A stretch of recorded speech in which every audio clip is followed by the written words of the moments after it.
아멘. 6월 셋째 주 그룹 큐티 나눔입니다. 제목은 한 성령 그리고 다양한 은사입니다. 우리 첫 번째부터 하나씩 살펴보도록 하겠습니다. 1번, 사도는 성도가 성령을 받은 증거를 알려줍니다 라고 되어 있습니다. 우리 첫 번째 질문입니다. 하나님을 알기 전에 고린도 성도는 무엇에 끌려다녔습니까? 라고 되어 있는데요. 2절을 보니까 이렇게 되어 있죠. 너희도 알거니와 너희가 이방인으로 있을 때에 말을 못하는 우상에게 끄는 그대로 끌려갔느니라. 하나님을 알기 전 교회 바깥에 있을 때죠. 고린도 성도는 말을 못하는 우상에게로 끌려다녔다라고 할 수 있습니다. 교회 바깥에 있을 때 우리도 마찬가지죠. 우리는 말을 못하는 우상에게 그대로 끌려다니는 존재였다고 할 수 있습니다. 우상은 여러분 그 비인격적인 존재이기 때문에 말을 할 수가 없습니다. 그렇죠? 반면에 성령은 인격적인 존재이기 때문에 우리에게 다양한 방법을 통해서 말씀하십니다. 이 두 개를 지금 바울은 비교하고 있는 거죠. 우상은 말을 할 수 없는 비인격적인 존재인 반면에 성령은 인격적인 존재다. 그래서 성령님께서는 어떻게 우리에게 말씀을 걸어오시죠? 환경을 통해서, 사람을 통해서, 다른 무엇보다도 우리가 들고 있는 이 계시의 말씀인 성경을 통해서 가장 먼저 우리에게 직접적으로 얘기하시는 분이죠. 네, 여러분, 우상은 다른 게 아니라 가장 간단하게 정의를 한다면 하나님보다 내 삶에 있어서 먼저 된다 싶으면 그게 전부 우상이라고 보셔도 됩니다. 우리 현대인에게 있어서 우상은 뭐죠? 핸드폰이죠. 그래서 핸드폰이 없으면 아침에 불안해서 못 견뎌야 하는 젊은 청년들도 많다고 하죠. 그리고 실제로 우리가 이제는 스마트폰이 등장하고 나서는 그러니까 택시도 못 잡는 시대가 돼버렸습니다. 그래서 어떤 면에서 우리가 아이들한테 핸드폰이 우상이다라고 얘기를 해야 되는데 한편으로는 그런 환경을 만들어 놓은 우리의 삶을 좀 돌아봐야 되지 않나 그런 생각이 또 들곤 합니다. 그런가 하면 여러분 또 다른 가장 큰 우상이 있는데 그게 자녀죠. 제가 자녀가 없다고 너무 막말하는 거 아닙니까? 이렇게 얘기할 수도 있는데 없기 때문에 이렇게 얘기하는 겁니다. 그 자녀가 사실은 여러분 이렇게 말도 하고 인격적인 존재지 않습니까? 근데 여러분 자녀가 하나님의 자리를 차지하게 되면 그게 우상이 되는 겁니다. 그래서 우리가 10가지 재앙에서 마지막 재앙이 첫 번째 장자를 치는 거였죠. 왜요? 그게 우상이거든요. 그 10가지 재앙은 제가 여러 번 얘기하지만 그 당시에 이집트 사람들이 믿던 신들을 가리켜요. 그래서 이제 모세가 지팡이를 던진 이유도 하나님이 더 큰 신이다. 그래서 뱀이 뱀을 잡아먹는 사건을 보여주지 않습니까? 근데 마지막 신이 뭔가 이렇게 봤더니만 사람이고 우리나라도 그렇고 고대 근동에서 가장 중요했던 첫째 아들 그게 신이거든요. 그 신을 제거하자 결국 이스라엘을 풀어주죠. 그래서 자녀를 우리가 잘 키워야 되는 건 맞지만 이게 우상이 되는 순간 하나님의 자리를 차지해버리는 그런 현상이 나타나는 거죠. 요즘 여러분 뉴스 보시면 아시겠지만 부모의 손이 너무 깊게 뻗쳐갖고 학교 선생님들이 자살을 하고 또 이제 장관하고 질의문담할 때 우리는 이제 더 이상 체험학습을 나가지 않겠습니다. 이런 사태까지 벌어졌죠. 여러분 교회는 괜찮을 것 같으세요? 교회도 만만치 않습니다. 이건 기억하셔야 됩니다. 바깥의 세상의 부모가 그렇다면 교회도 만만치 않습니다. 우리가 자랄 때는 이렇게 거의 선생님의 권위는 하늘과 같았지 않습니까? 그거는 잘못된 게 맞아요. 반면에 지금은 너무 반대쪽으로 극으로 다다랐고 아이들이 막 나가도 상관없는 그런 시대가 돼버렸죠. 교회 안에 부모는 괜찮을까요? 제가 여기 오기 전에 좀 충격적이었는데 이렇게 중학생을 담당했는데 중학생 아이 중에서 유독 튀는 아이가 있었어요. 안 좋게. 근데 이 중학생 아이하고 다른 그 친구들하고 부모님이 이제 거의 친한 한 팀이세요. 근데 나중에 이제 면담을 하는데 토요일 날 오셔갖고 얘기를 하는데 이런 얘기를 하는 거예요. 우리 아이가 중학교 1학년 여자아이였거든요. 죄인이란 걸 못 받아들이는데 그걸 얘기 안 하시면 안 되나요? 이게 교회에 있었던 일이에요. 그때 제가 이제 속으로 결정을 했죠. 나 더 이상 있으면 안 되겠다. 이거를 내가 싸워서 여러분 그 교회에서 가장 핵심은 은혜라는 단어지 않습니까? 기독교를 정의할 때 핵심 단어가 뭡니까? 라고 할 때 은혜를 얘기하는데 은혜는 죄를 언급하지 않고서는 말할 수 없는 단어입니다. 우리가 하나님 앞에 나아가 하나님을 만났다는 증거 중 하나가 뭐죠? 제가 죄인입니다 주님. 나를 떠나소서. 베드로의 고백이죠. 그거 죄가 보이기 때문에 뭐가 느껴지냐면 은혜가 느껴지죠. 근데 교회 안에 그런 일들이 펼쳐지고 있는 거예요. 안전할 수 없다는 거죠. 그러니까 자녀가 우상이 되면 하나님의 말씀이 버젓이 보이는데도 불구하고 이거를 슬쩍 가리고 넘어가고 싶어하는 마음들이 드러나는 거죠. 그래서 여러분, 비인격적인 존재가 우상이긴 하지만 가장 정확하게는 내 삶에 뭐가 우선순위인지를 보면 이게 뭐가 우상인지를 알 수 있습니다. 제가 좋아하는 흑인 배우 중에 덴젤 워싱턴이라는 배우가 있습니다. 혹시 모르셔도 집에 가서 한번 보시면 재밌습니다. 그분이 나온 작품은 다 재밌거든요. 근데 73세의 나이로 지난번에 목사 안수를 받으셨더라고요. 그분이 어떤 대학교 졸업 연설에서 첫 번째 마디가 이거였어요. 하나님을 여러분의 인생에 첫 번째에 놓으십시오. 맞는 말이죠. 우리 인생에 있어서 하나님을 가장 먼저 앞자리에 놓으십시오. 그렇게 하면 여러분 우상도 우리가 이겨낼 수 있을 겁니다. 두 번째 한번 보도록 하겠습니다. 성령을 받은 사람이 결코 하지 않는 말과 성령을 받은 사람이 할 수 있는 말은 무엇입니까? 라고 되어 있는데요. 우리 3절을 한번 같이 읽어보겠습니다. 그러므로 내가 너희에게 알리노니 하나님의 영으로 말하는 자는 누구든지 예수를 저주할 자라 하지 아니하고 또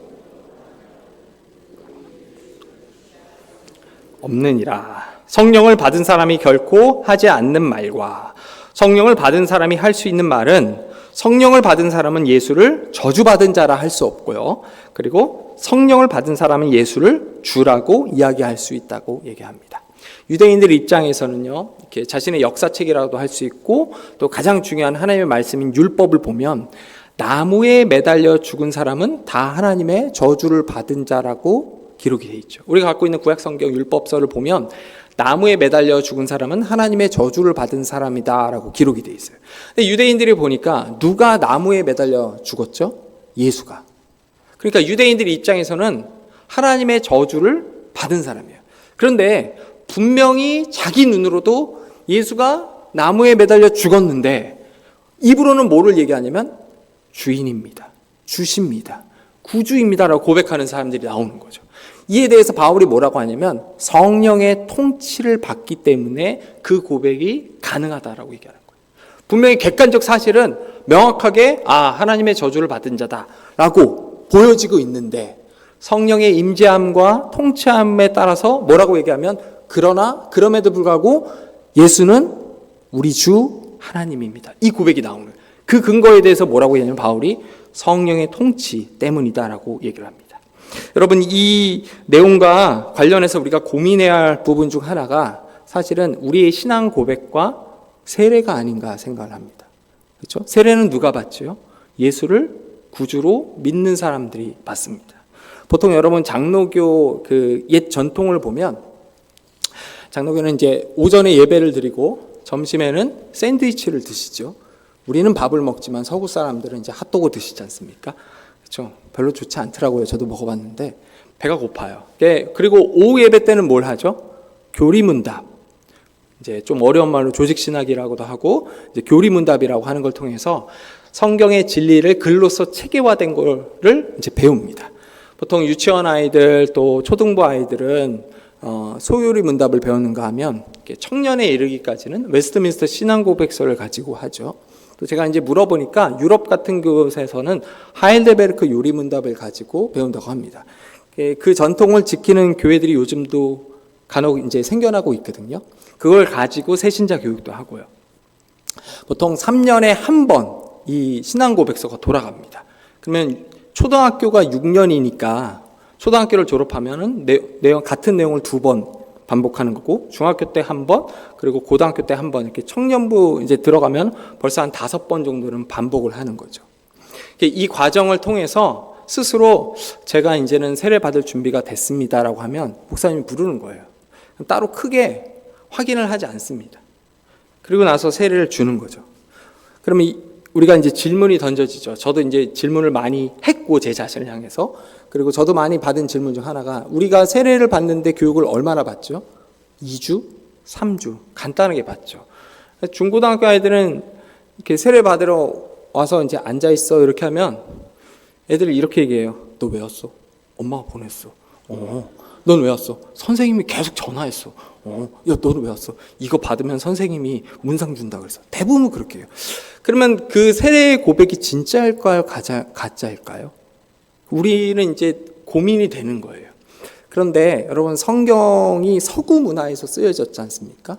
이 서구 문화의 특징 중 하나는 이런 게 있어요. 다른 사람들이 어떤 얘기를 하든 일단은 믿어주는 거.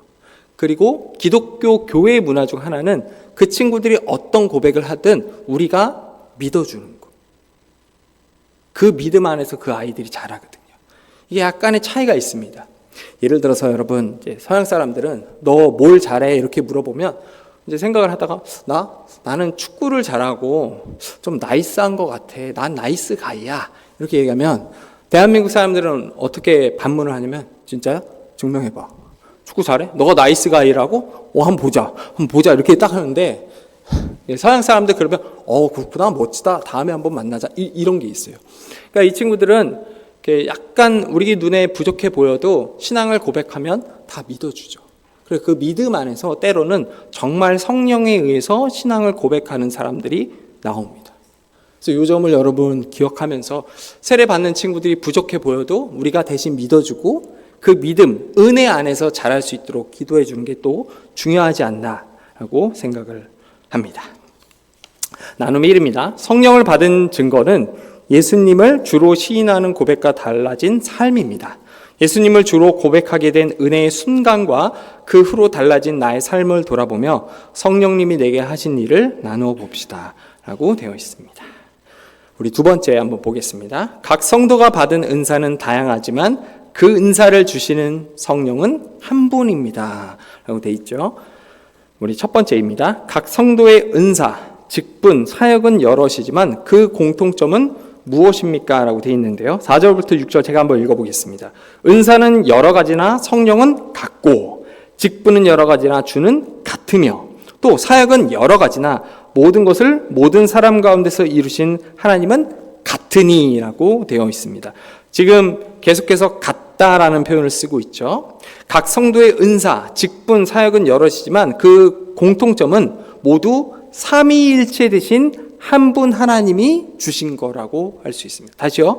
모두 삼위일체 되신 한 분 하나님이 주신 거라고 얘기할 수 있습니다.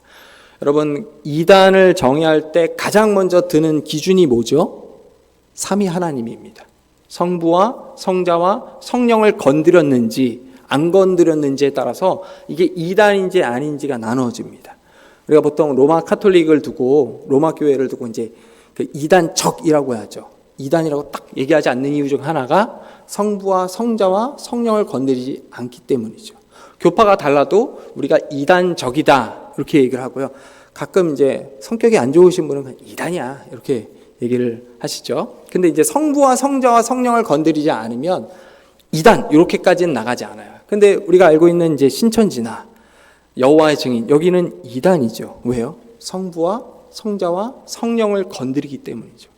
제가 그 설교를 굉장히 잘해갖고 나중에 혹시나 여러분 잘 모르시지만 제가 사실은 성령님입니다 이러면 어떻게 돼요?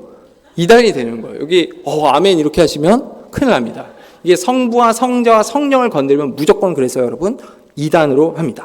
근데 우리가 믿는 이 삼위 하나님의 특징이 있어요. 뭐냐면 세 위격 가운데 계신 한 분 하나님. 다시 얘기하면 다양성과 일치성을 보여주는 거죠. 한 하나님, 한 성령님으로부터 여러 가지 다양한 은사가 흘러나온다를 얘기하기 위해서 바울이 지금 모두 삼위일체 되신 한 분 하나님으로부터 각 성도의 은사와 직분과 사역이 흘러나왔다. 이 얘기를 지금 하고 있다고 할 수 있습니다. 우리 두 번째 보겠습니다. 성령의 은사에는 어떤 것이 있습니까? 라고 되어 있는데요. 8절과 10절을 보면 다 이렇게 되어 있습니다. 지혜의 말씀, 지식의 말씀, 믿음, 그리고 능력을 행함, 예언, 영들을 분별, 그리고 각종 방언을 말함, 방언들을 통역함, 이런 것들이 쭉 나열이 되어 있습니다. 여러분, 여기서 믿음은 구원을 받는 믿음이 아니라 그 산을 옮길 만한 믿음 있잖아요. 능력을 행하는 그런 믿음이라고 보시면 됩니다. 자, 여러분은 이렇게 수많은 여기 은사들을 지금 이제 보셨는데, 만약 하나님께서 내가 너에게 은사를 하나 주겠노라 하면은 어떤 은사를 받고 싶으십니까? 안 받고 싶으세요? 하나 선택하셔요. 뭐가 좋으십니까? 저는 이제 고민을 해보니까 병 고치는 은사가 좀 있으면 좋겠습니다. 돈을 많이 벌 것 같아갖고요. 다른 게 아니고, 저도 이제 80년대 이제 보면은 그 의술이 발달되지 않았을 때 돌아가신 뭐 조영기 목사님이랑 비슷한 분들이 이제 꼭 병 고치는 은사를 이렇게 갖고서 많은 병자들을 일으키셨잖아요. 저도 한번 순복음교회를 갔죠. 감기에 걸려갖고, 어렸을 때 감기에 걸리면 아픕니다. 원래 남자는 병원을 안 가는데 거기는 이제 교회였기 때문에 제가 갔습니다. 그래서 이제 가서 예배를 드리고 이제 나오는데 제가 이제 봤거든요. 부목사님들이 그 조그만 강대상 같은 데 올라서 갖고 나가시는 분들이 이렇게 안수기도를 하시더라고요. 그럼 갑자기 막 팍팍팍 쓰러지는 거예요. 어린 마음에 나도 쓰러지면 병이 낫겠구나. 그래서 기도를 딱 받았는데 안 쓰러지는 거예요. 그래서 제가 다시 한번 이렇게 봤는데 머리를 꽉 누르시더라고요. 이렇게 하고 나갔던 기억이 있는데 저는 안 쓰러졌습니다. 그래서 어머니가 그러시더라고요. 빨리 타이레놀을 먹어. 그래서 이제 타이레놀을 먹고 금방 낫는데, 가만 생각해 보니까 병 고치는 의사가 참 좋아요. 근데 여러분 다시 한번 생각하면은 은사가 꼭 좋지는 않은 것 같습니다. 왜냐하면 여러분 은사를 갖고 있는 많은 분들이 그 큰 한국 기독교 역사에서 큰 기적을 일으켰는데 다는 아니겠지만 안타깝게도 그분들의 마지막이 조금 안쓰러웠죠. 돈과 권력에 많이 휘둘렸었습니다. 그런 거 보면은 은사를 갖는 게 정말 좋은 걸까? 이 질문이 던져져요. 그리고 은사는 여러분 자동차로 따지면 옵션입니다. 옵션은 뭐죠? 있으면 편한데 없어도 괜찮은 거예요. 정말 필요한 건 뭐죠? 구원을 얻는 믿음, 엔진에 해당하는 거죠. 이게 정말 필요하지 않나 그 생각을 합니다. 제가 예전에 미국에 있을 때 친구 중 한 명이 그 중고 자동차를 산 적이 있는데 굉장히 가난한 유학생이었습니다. 자동차를 사러 가는데 같이 가자고 하는 거예요. 근데 여러분 자동차 값이 얼마냐면 800불입니다. 880불. 그러면 한국 돈으로 하면은 90만 원 조금 넘거든요. 90만 원이 자동차예요. 상상이 되십니까? 근데 그런 걸 팔아요. 유학생들끼리. 근데 이제 이렇게 땅이 넓다 보니까 마트에 가려면 자동차가 없으면 안 되니까 그거라도 이제 사겠다고 친구가 가는데 무섭다고 저를 꼭 데려갔어요. 근데 갔는데 보니까 진짜 차가 있는 거예요. 그 인도 비슷한 친구가 이렇게 오더니만 차를 팔겠다고 보고 왔다고 팔라고 이렇게 하는데, 여러분 가서 보니까 이 친구가 설명을 해주는데 시동을 딱 걸었어요. 걸려요. 근데 뭐라고 얘기하냐면 30분 이상 타면 차가 퍼진대요. 왜냐면 이게 90만 원밖에 안 되니까. 그래서 시동 걸릴 때 와 하는데 또 하는 말이 히터는 나오는데 에어컨은 안 나와요. 그리고 더 중요한 거 뒤에 이제 트렁크 쪽에 유리 뒤에 문이 있지 않습니까? 그걸 보여주는데 그 초록색 테이프를 이렇게 붙였더라고요. 깨져갖고. 그래서 살 거냐고 해서 제가 친구한테 야 돈을 조금 더 모아갖고 다른 차 사는 게 낫지 않을까? 근데 굴러가잖아. 그냥 지금 난 필요하단 말이에요. 그래서 옥신각신 하다가 친구가 그래 뭐 네 차니까 사 해갖고 샀습니다. 저 조금 겁났거든요. 난 걸어갈래 이랬는데 아니야 타. 무조건 타야 돼. 그래서 탔어요. 탔는데 가더라고요. 그래서 제가 그때 야 역시 미제는 다르다. 굴러가네 하니까 친구가 또 좋아갖고 창문을 내려갖고 팔을 이렇게 딱 내밀더니만 어떻게 마트 한번 드라이브 시켜줄까? 이렇게 얘기했던 그 기억이 있습니다. 근데 나중에 얘기하더라고요. 진짜 30분 이상 달렸다가 퍼져갖고 그 자동차 부르는데 돈이 더 들었다고. 근데 그런가 하면은 저희 그 찬양팀에 아우디를 타던 동생이 있었거든요. 근데 어느 날 이 친구가 차를 안 가져오는 거예요. 그래서 물어봤더니만 자동차 엔진이 퍼졌대요. 그 좋은 회사 자동차 엔진이 퍼졌다고? 예, 지금 퍼져갖고요. 그래서 렌트해갖고 오고 있어요. 이렇게 얘기를 한 거예요. 여러분 보세요. 자동차의 핵심은 뭐죠? 엔진이죠. 엔진이 있으면 가요.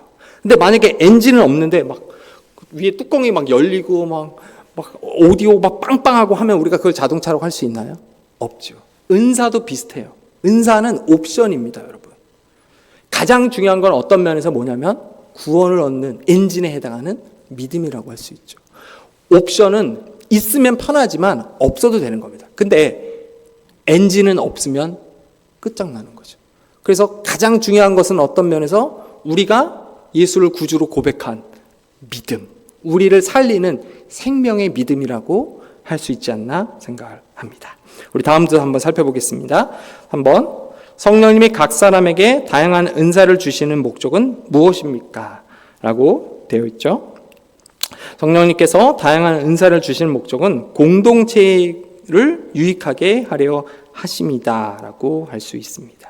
우리 지금 옆에 있는 분들을 한번 슬쩍 보시겠습니까? 너무 이렇게 빤히 보시지 마시고요. 이렇게 슬쩍 한번 보시면 너무 거기 위험합니다. 네.